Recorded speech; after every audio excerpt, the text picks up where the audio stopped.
Um, zosangalatsa kwambiri kuti boma panopa la sintha. Ndine Prophet Habakuku, nambala iyo 099 84 84918 kapena 099 791 792. Nonse amene munanama pakunenera kuti MCP ilowa muboma musitumisa ndalama 300,000 yoyimira Tate, Mwana ndi Mzimu Woyera kuti Mulungu akukhululukireni. Mukatumisa ndalama pa manambala amenewo, ine ndizigwada pamalo oyera kuti Mulungu akukhululukireni. Kati mwakana kutumiza ndalama imeneyo, mukhale pa pending, mukhale pa discipline, chifukwa mwana misira Malawi, mwana misira sikolosera pasi kuti MCP ilowa muboma. Anthu anadi confirmation, munasokoneza anthu ambiri malo motavotele Peter Mutharika anavotela MCP chifukwa cha uneneri wanu. Please tumiza ndalama zimenezo, mukakana kutumiza nditu mutembeleredwa komanso mukhale pa pending. Ambuye akudaliseni. Now, chimene mafuna ndinene ndiyakuti ambiri ifeyo Amalawi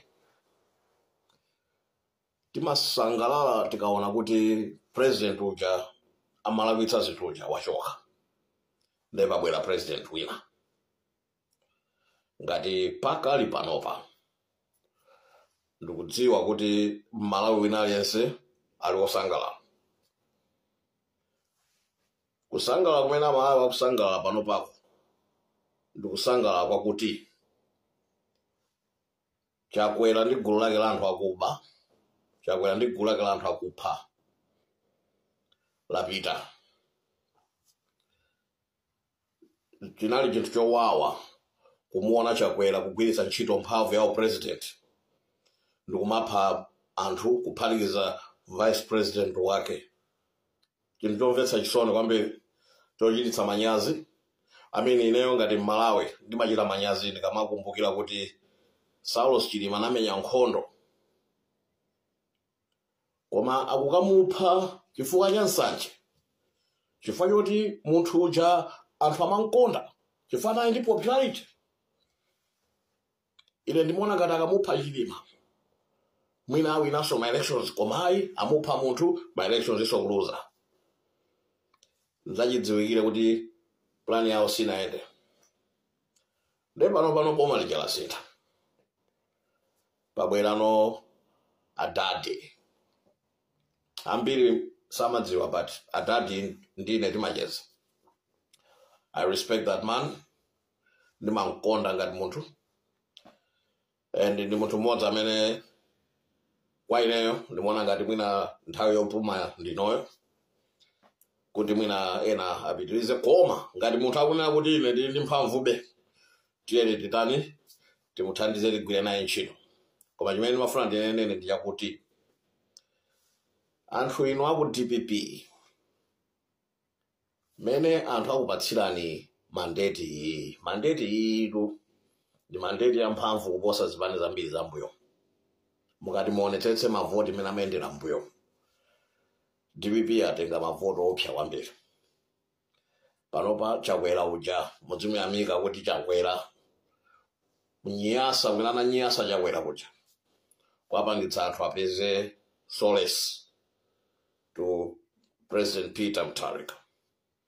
And I'm going to say a few things in English, I'm going to say a few things in Chichewa, but I will, prefer to speak in my language because I am trying to appeal to a lot of people that are not, comprehensive with the foreign language.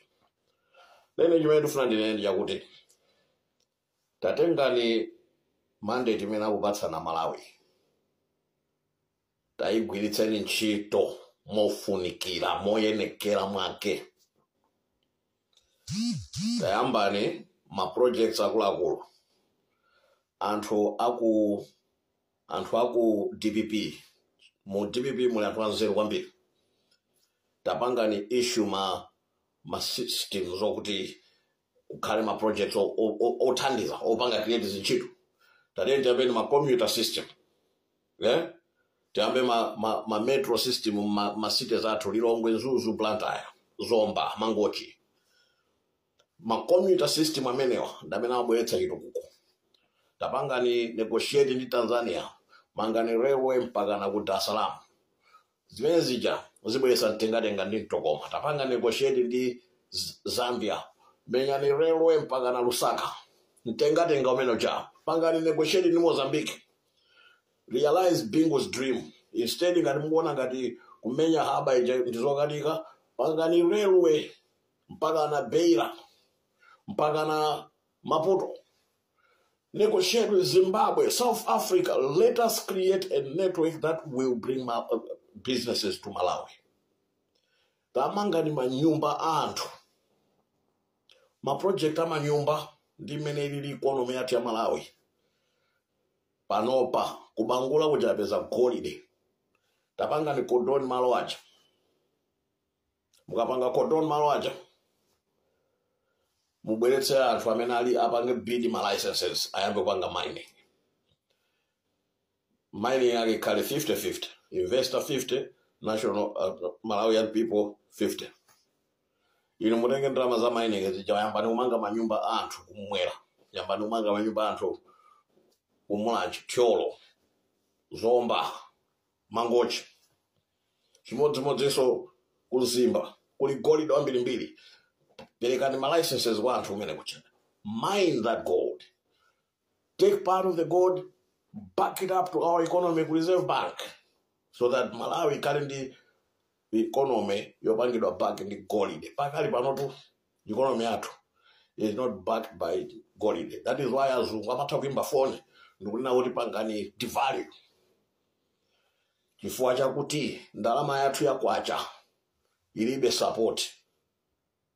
Chimene chimavuta kuti kwacha ine am not an economist but ine naphunzira school and timapanga some modules are economists, you know, like we will do economics, we will do this, we'll do introduction to economics and all that kind of thing. We understood that. Financial, combined finance, we did that. We tried, we studied. Nobody understand the concept of economy minimum there. You want to tell me kuti kwacha yathu ija titati ipanga back to 100,000 ton ya golide. Gold oti tuwanga mine mudziko lathu mucha. GDP yatitoka ni ndalama zingati. GDP yatitoka above $50 billion. If we can just back up economy yathu, ndalama yathu ya kwacha ichi, the billion.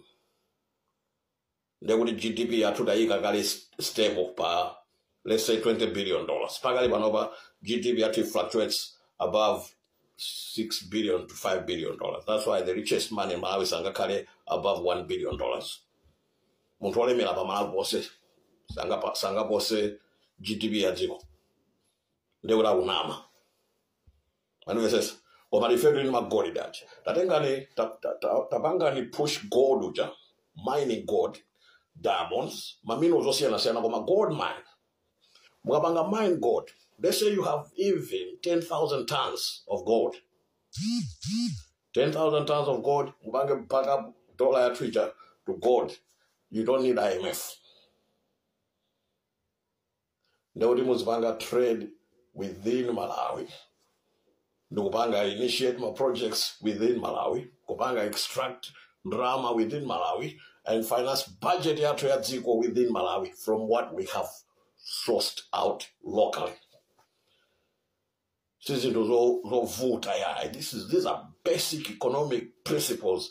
Kuti drama yanu musapange bagi kwa IMF. Talenga ni drama yanu muipange bagi ni gold, ma natural resources are. Then it is banga raise fail dollar pa Malawi pomwepa. Zimene zimafunika ku Reserve Bank watu kujazi panga. Reserve Bank governors panga. Koma basi yai, hii talemba rucheni, talemba proposal kwa IMF, mukatani kwa IMF when you have resources. You have money. Tapanga ni zintu zimene zimafana DPP ndikuzana. I'm not the brightest kid. Koma ine ndimadziwa ndimayenda mmalo mokuti matables amene makhala ine ndimaona anthu akupanga decide for the future of countries, big companies. And ndimaphunzira, tikaphunzira timabera kuti nzeru, tikabati nzeru timapanga shiyanda malawa zathu. Kutakulaku, let's do this the right way.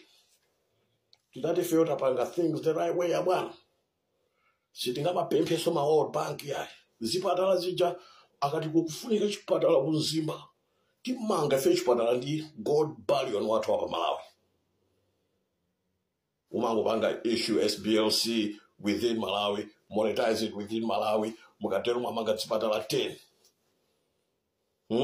mankwala tupanga monetize ma instruments wa Malawi kumpacha tupanga manufacture mankwala toka osalidzira nitsa china chili chonse tayeserani panopa DPP ya nyuwani hii tayeserani kupanga zinthu zimenezo muona things will work simukanika yayi. I have faith in you guys.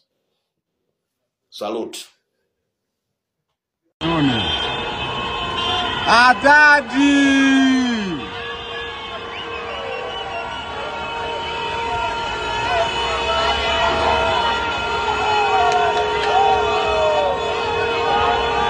Abida kuche nimene kwa manena kuja.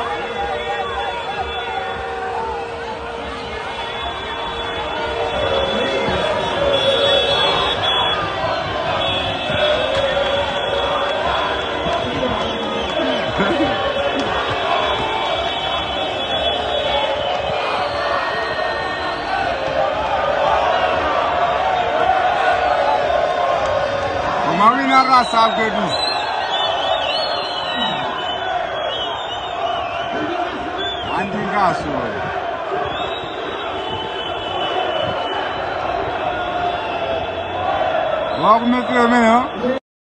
Awa ndi Mai Catherine Godani Hala, speaker wa nyumba ya Malamulo. Iwo wandesana vutikane nazo. Tsiku lomwe anangoponya voti lo pa 16 iwo anakwera ndege ulendo ku UK. Odi madrama osauchitikawa iwowa angova odi ndimoni ali pa UK.